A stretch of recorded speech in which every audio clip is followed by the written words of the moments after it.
छोड़कर चली गई। मेरे इलाज शुरू होने से पहले ही माँ चल बसी।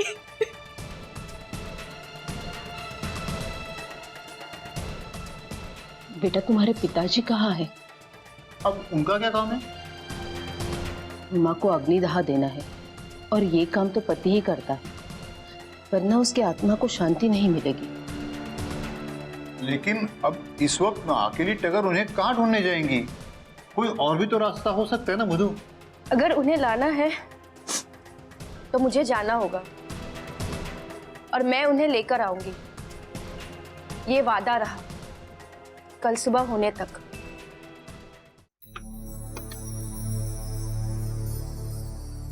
किससे काम है? विजय। चिमन के बापू जरा इधर आइए, आपसे मिलने कोई आई है। अरे आ रहा हूँ। कौन आ गया सुबह सुबह? माफ कीजिए, पहचाना नहीं आपको? कैसे पहचानोगे? मेरे जन्म होने से पहले ही तो अपने माँ को छोड़ दिया था ना।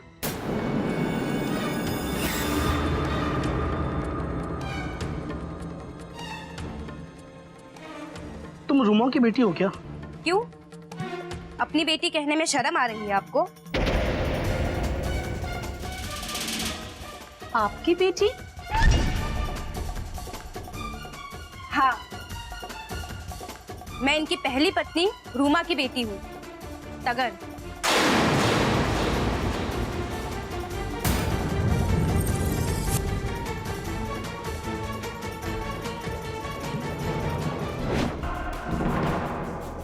संभालिए अपनी अमानत, जिसे आपने अपने रुतबे और अपनी धमकी के बल पर किसी और के सर पर मर दिया था। ये क्या बकवास कर रहे हैं आप? ये बकवास नहीं है, ये वो सच्चाई है जिसे आपने गांव वालों को भड़काकर और ये कहा था कि शादी से पहले बारात वापस नहीं जाएगी। उस दिन आपने रिश्ता जोड़ा नहीं था, रिश्ता थोपा गया था। तो क्या मेरी बहन के साथ ऐसा बर्ताव करेंगे? अरे क्या हालत कर दी आपने मेरी बहन की? अब ये आप समझिए कि आपकी बेटी की इस हालत का जिम्मेदार आप हैं या मुकुंद का परिवार। इसकी हालत देखने के बाद क्या कोई ये कह सकता है कि इसके ससुराल वालों के अलावा कोई और इसकी हालत का जिम्मेदार है? मुकुंद का परिवार तो यही कहता है। मुकुंद ने यहां मुझे यह कहकर भेजा है कि यह पेट से है।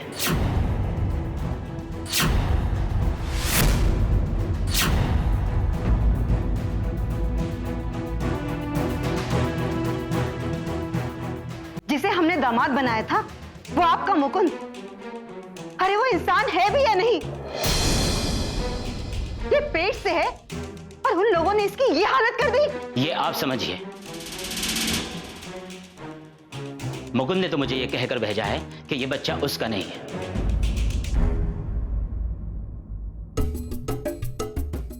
ये रहा वो खत जो मुकुंद ने आप लोगों के लिए भेजा है। आपने जो रिश्ता हमारे सिर लादा था वो रिश्ता आज तक ही था। मैं इस रिश्ते को तोड़ता हूं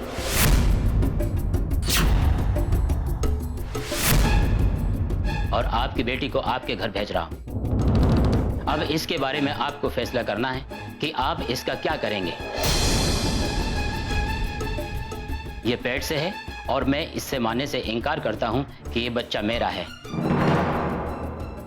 ये बात कोई साबित नहीं कर सकता कि ये बच्चा मेरा है, क्योंकि पूरे गांव को, सबको ये पता है कि रूमा का रिश्ता किसी और के साथ भी था।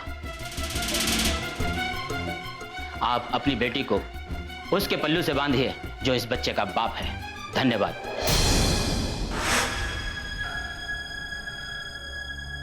हाँ, मैं इनकी पहली पत्नी रूमा की बेटी हूँ, टगर। तो यहाँ क्या लेने आई हूँ? इन्हें।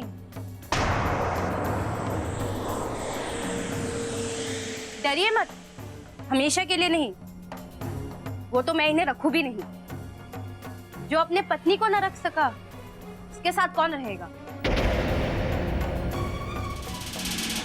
वो तो बस रीत रिवाज है, इसीलिए मुझे यहाँ आना पड़ा। कैसा रीत रिवाज? मेरी माँ गुजर चुकी है। मेरी माँ गुजर चुकी है।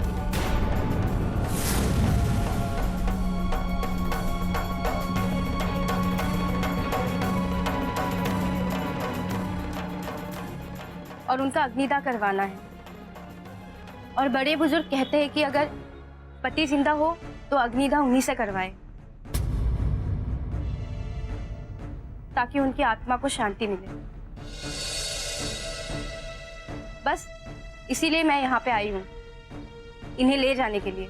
नहीं नहीं, ये तुम्हारे साथ कहीं नहीं आएंगे। क्या पता तुम इन्हें वापस नहीं लाए तो, या फिर तुम रुपयों के लालच में इनको रख लिया तो, या फिर इनको मार वार के जंगल में फेंक दिया तो। अरे ये क्या कह रही हो तुम? पहली बात तो ये है कि मैं अपने पैरों पे खड़ी रह सकती हूँ, इसीलिए मुझे इनकी धन दौलत की कोई जरूरत नहीं है। और दूसरी बात, इनका खून करके मैं अपने हाथ गंदे नहीं कर सकती।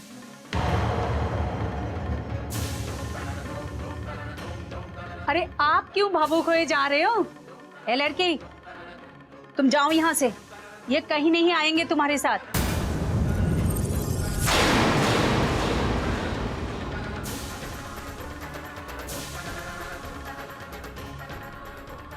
मुझे बहुत शर्म आ रही है कि मुझे इनके लिए लड़ना पड़ रहा है, लेकिन क्या करूं, मेरी भी मजबूरी है। देखिए, मुझे आपसे कोई बैर नहीं, ये एक रिवाज है तो मुझे पूरा करने दीजिए, वरना मुझे मजबूरन पंचायत के पास जाना होगा और भूतकाल की सारी बातें बाहर आ जाएगी। फिर ना आप इधर के रहेंगे ना उधर के।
मुझे माफ कर दे।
नहीं बेटा, बस और नहीं रोती बेटा, बस।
वीना,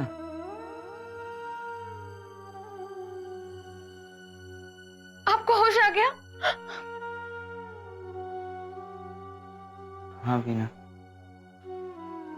ये क्या हो गया वीना? मैंने सोचा था हम दोनों एक दूसरे का सहारा बनेंगे। हाँ, आप चिंता मत कीजिए, मैं हूं ना आपके पास, आपके साथ। मुझे पूरा यकीन था मेरे जीते जी आपको कुछ नहीं होगा, कुछ भी नहीं। हाँ हाँ वीना,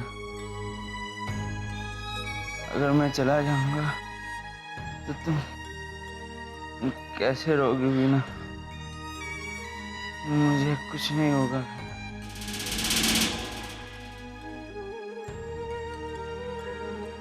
आप इतना समझ लीजिए, आपके बिना मैं अधूरी हूं और कोई भी अधूरा नहीं जी सकता। मैं जिंदा हूं तो आप मेरी सांस हो। आप हाँ, मुझे कुछ नहीं होगा वीना। मुझे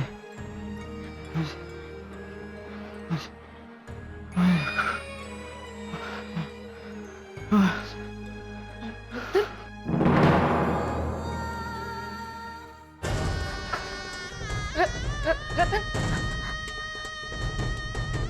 रतन, रतन, रतन,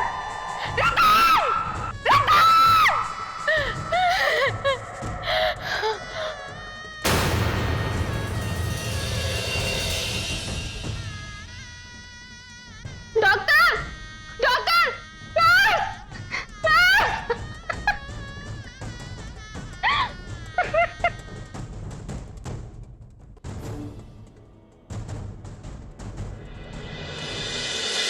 यहाँ उन दोनों पति पत्नी के अलावा और कोई दूसरा नहीं है डॉक्टर साहब। अगर कोई होता तो आ नहीं गया होता। यहाँ ना सही कोई तो होगा, उनके पूरे परिवार को बुला लो। लेकिन बीना को हुआ क्या है? रतन की मौत बीना के सामने हुई, शायद उसी सदमे का असर है। क्या? कल शाम तक पोस्टमार्टम के बाद रतन की लाश मिल जाएगी। उसका अंतिम क्रियाक्रम भी करना होगा और बीना की देखभाल करने वाला भी कोई चाहिए। लेकिन मेरे पति भी दूर नौकरी करते हैं, मैं अकेली क्या करूंगी? और कोई एकदम से तो आ नहीं जाएगा। रतन का अंतिम संस्कार तो अस्पताल के खर्चे पे हो जाएगा, लेकिन बीना की देखभाल तो आपको ही करनी पड़ेगी। हाँ, या किसी को बुलाना है तो बुला लीजिए, ठीक है?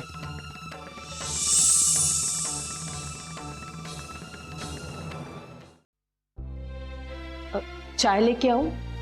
नहीं नहीं, चाय का मन नहीं। बहुत लंबा सफर है तो चाय तो पी के जाइए। इच्छा ही नहीं है। अच्छा टगर बेटा, अब मुझे जाना होगा, ट्रेन का वक्त हो गया। अगर माँ की अस्थियां पंडित जी ने कहा था ब्रह्मपुत्र में विसर्जित कर देना।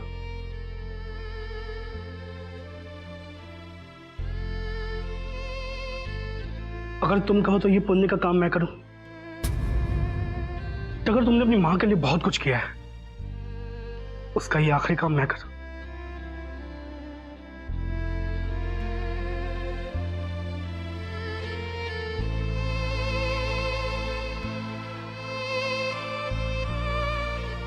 अच्छा टकर, मैं जा रहा हूं, और खुद को संभालना। हाँ, और जिंदगी में कभी अपने आप को अकेला मत समझना। तुम्हारा एक बाप है जिसका प्रायश्चित अभी बाकी है।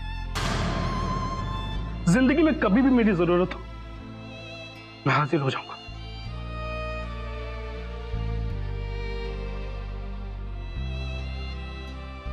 मैं तुम्हें बेटा कह सकता हूं ना?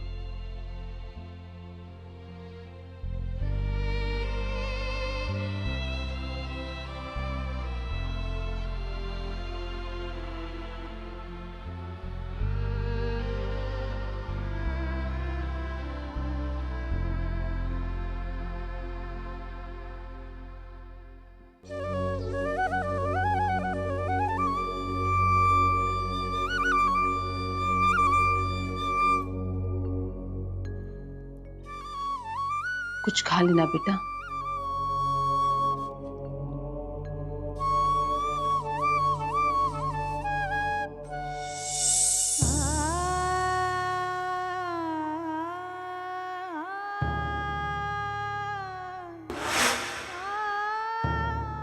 माँ, टगर, मेरी बच्ची, तू इस वक्त यहाँ कैसे? मैं तुम्हें ले जाने आई हूँ, चलो। हम कहाँ जाएंगे? वो तो मुझे भी नहीं पता, लेकिन अगर आप यहाँ रहोगी तो आप ठीक नहीं हो पाओगी। अगर मेरे तो हाथ पांव बंधे हुए हैं, मैं कैसे जाऊं? आप उसकी चिंता मत करो, मैं आपको मुक्त करवाऊंगी। ये भी सही है, अगर मेरी बेटी है तो मुझे क्या चिंता? तुम सच में मेरी बेटी हो ना? हाँ। मेरे गले नहीं लगेगी?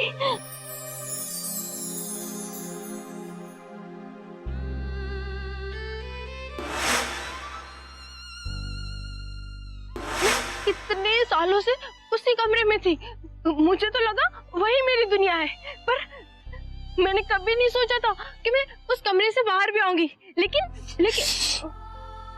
ये बोलो माँ, हमें यहाँ से जाना होगा। सुबह होने से पहले हमें यहाँ से भागना होगा। लेकिन हम जाएंगे कहाँ? वो तो मुझे भी नहीं पता कि हमें हमारी किस्मत कहाँ लेके जाएगी।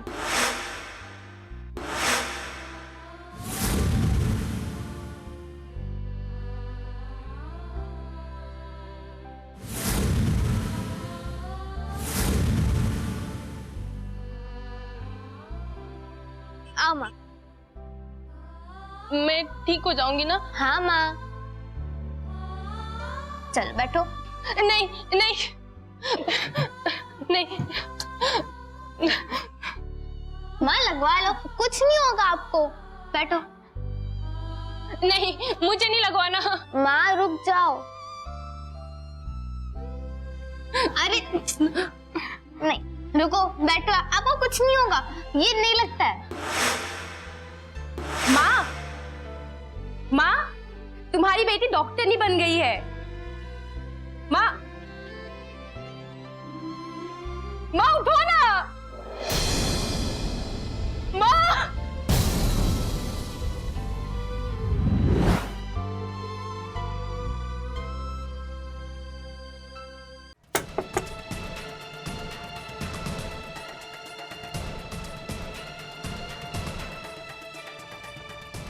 बीना दीदी, आपने मुझे नहीं पहचाना? मैं तगर, आपकी तगर, जिसे आपने बड़ा किया था। ये तुम्हें नहीं पहचान पाएंगी। क्यों? क्योंकि इनकी याददाश्त जा चुकी।